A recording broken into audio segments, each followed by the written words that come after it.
Entonces ya hemos visto cuáles son,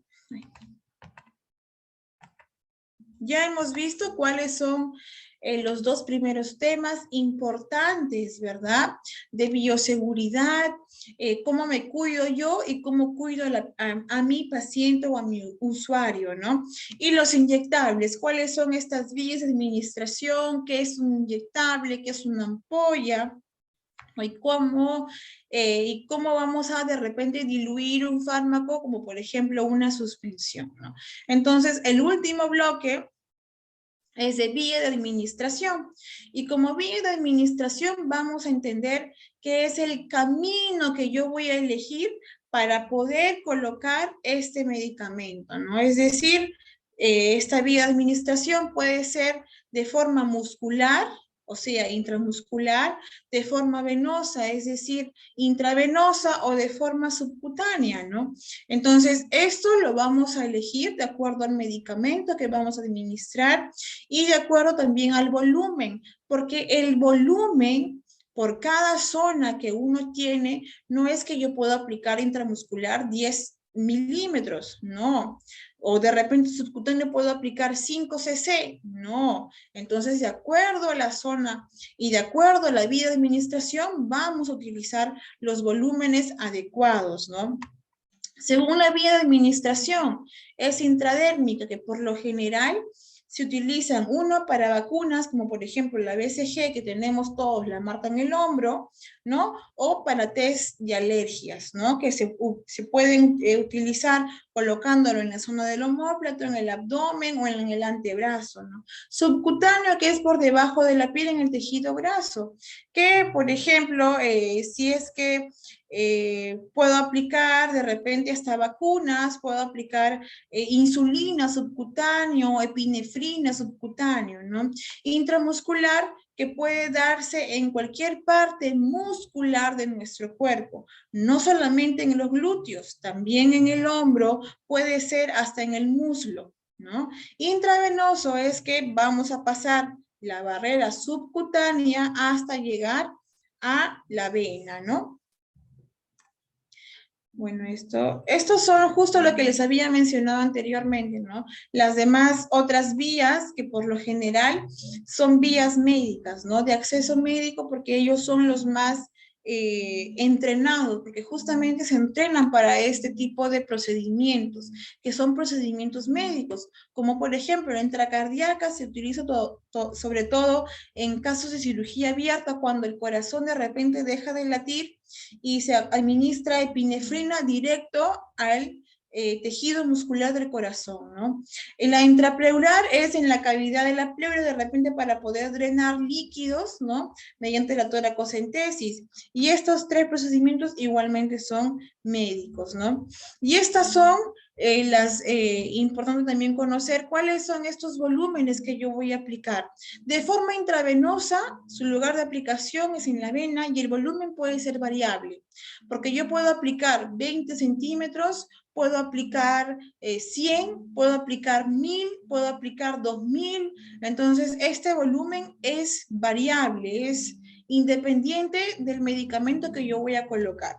De forma intramuscular, o sea, en el músculo, puedo aplicar hasta 0.1 y como máximo 5 ml, 5 mililitros. Es decir, incluso se puede llegar a aplicar hasta 6 mililitros, pero todo va a depender de cómo está ese músculo, ¿no? Si es un anciano caquéxico que de repente tiene poco tejido muscular, no voy a aplicarle hasta 5 centímetros. Es más, hasta puedo encontrar callosidades en esa zona, ¿no? Si yo palpo la piel, puedo encontrar como unos nuditos que son duros. Entonces, también debo yo de tocar la zona antes de colocar cualquier tipo de fármaco, ¿no? Cualquier tipo de fármaco. En cuanto a la vía subcutánea, el lugar es el tejido conectivo y como máximo puedo aplicar 1.5 mililitros y la vía intradérmica, que es en la dermis, es decir, la parte más superficial, puedo aplicar hasta como máximo 0.5 mililitros, ¿no? Y esta es la vía intradérmica que ustedes pueden ver, ¿no? El principal objetivo de esta vía es formar esta pápula que ustedes ven acá en la imagen. ¿Por qué? Porque la aguja entra a un grado tan casi al ras de la piel, solamente introduces la punta de la aguja, fijas, como vemos en la imagen, fijas tu jeringa e introduces el líquido lo más lento posible, ¿no? Y para este tipo de vía de administración, pues hay que tener mucha práctica, ¿no? Porque muchas veces aplicamos de forma subcutánea o de repente la aguja está tan superficial que traspaso la barrera, ¿no? Es decir, la aguja sale de la piel. Entonces hay que tener mucha práctica, ¿no? Y el objetivo de la vía intradérmica es para poder realizar pruebas de sensibilidad, ayuda con el diagnóstico de ciertas enfermedades y para colocar algunas vacunas, ¿no? Que por lo general es una sola aquí en el Perú, es la BCG, ¿no? Contra la tuberculosis. ¿Cuáles son las zonas de aplicación? En realidad uno puede colocarlo en cualquier zona de nuestro cuerpo, porque tenemos dermis, piel en todo nuestro cuerpo. Pero, por ejemplo, no voy a aplicar un test de alergias en el cuello o en la cara. Debe ser en una zona en la que hay poco contacto de repente con, no sé, con el medio, y debe ser una zona muy visible. Por lo general se utiliza en la zona del antebrazo, justo en el tercio medio, ¿no? En la cara anterior. ¿Por qué? Porque llego a la consulta, muestro mi brazo y de acuerdo a la reacción vamos a ir identificando a cuál sustancia le hago alergia, ¿no? ¿Cuáles son mis materiales a utilizar? Siempre acuérdense ustedes que antes de aplicar cualquier medicamento debo de prepararlos para no estar corriendo a última hora, ¿no?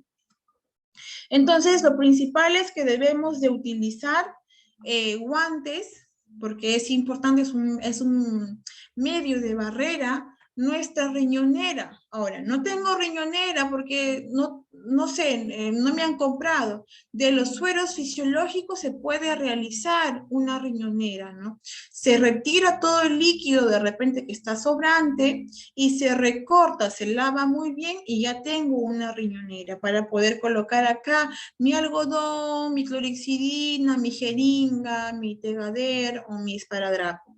Mi algodón con alcohol para poder desinfectar la zona, el esparadrapo o el Tegader, ¿no? O el apósito transparente, el medicamento, la jeringa y mi recipiente o mi contenedor de bioseguridad, ¿no? Entonces, la técnica para poder aplicarlo, acuérdense siempre ustedes la técnica con un lapicero. Pueden practicarlo de esta forma.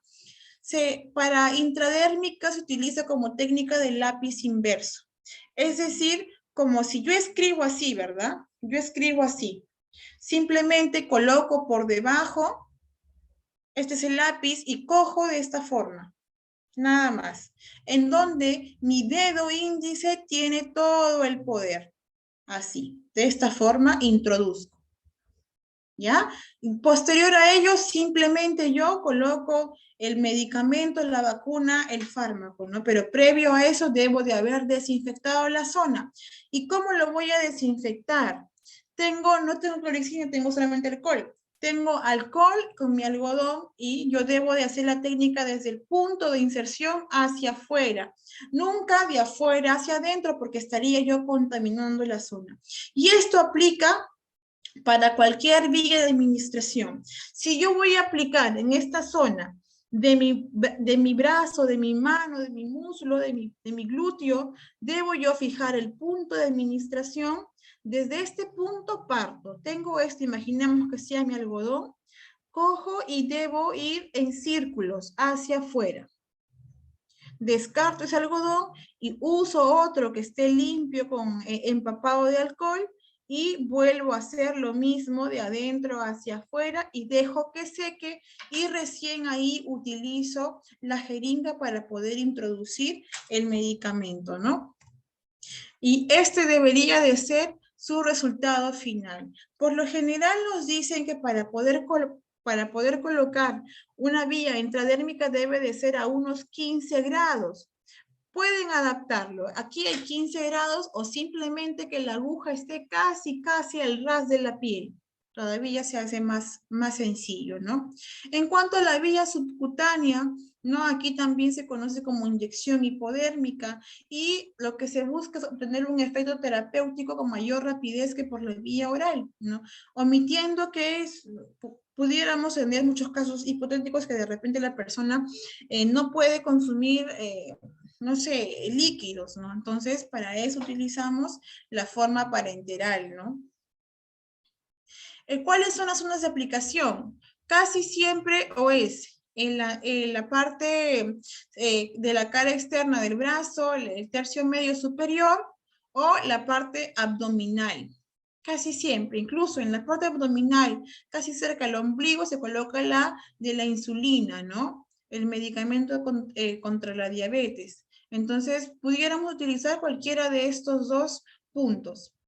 Para el mismo procedimiento utilizamos lo mismo, pero si ustedes ven, ya aquí vamos cambiando, ¿no? Vamos cambiando el número de aguja y vamos cambiando el número de, de volumen para la jeringa. El anterior, voy a volver, era una jeringa de 1 cc. Y aquí estamos usando una de 3 cc, ¿no? Entonces, de acuerdo al volumen que yo voy a introducir, voy a colocar voy a elegir de forma correcta la jeringa, ¿no? Y siempre mi contenedor de bioseguridad. La técnica para poder aplicar acá, siempre acuérdense ustedes, correcto lavado de manos, buena desinfección de la zona, buenas técnicas de antisepsia y la forma en la que yo voy a aplicar siempre es de igual forma como si fuera un lápiz inverso, ¿no? La técnica del lápiz inverso es como igual a la intradérmica, igualmente la subcutánea, solamente que aquí cambia el ángulo en el que yo voy a introducir la aguja. En la intradérmica eran 15 grados, en la subcutánea son 45 grados. Es decir, que debe de entrar aproximadamente como si fuera casi en este sentido. Si ustedes pueden ver, este sentido debe de entrar la aguja, en este ángulo, como vemos aquí en la imagen. Debe de ser 45 grados. Y siempre en subcutánea, como ya vamos a encontrar vasos sanguíneos, hay que aspirar. Acuérdense siempre de eso, porque lo que no queremos es colocar el medicamento dentro de un vaso sanguíneo. Entonces yo voy a colocar el medicamento, hagamos de cuenta que acá estoy colocando, y luego con mi otra mano, que es mi mano menos o mi mano no dominante, cambio de brazo y con esta mano dominante aspiro del émbolo de la jeringa. Si compruebo que no tengo restos sanguíneos, puedo introducir el medicamento.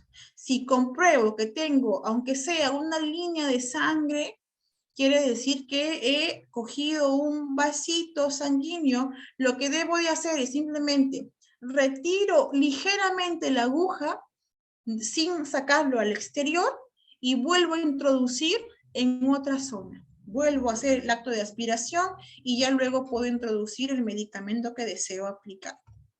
Esta técnica aplica también para intramuscular y en el intramuscular lo que buscamos es de repente aplicar un volumen un poquito más grande que el subcutáneo, ¿no?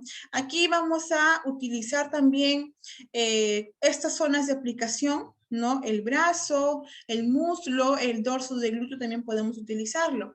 Por lo general casi siempre utilizamos el dorso de glúteo, ¿no?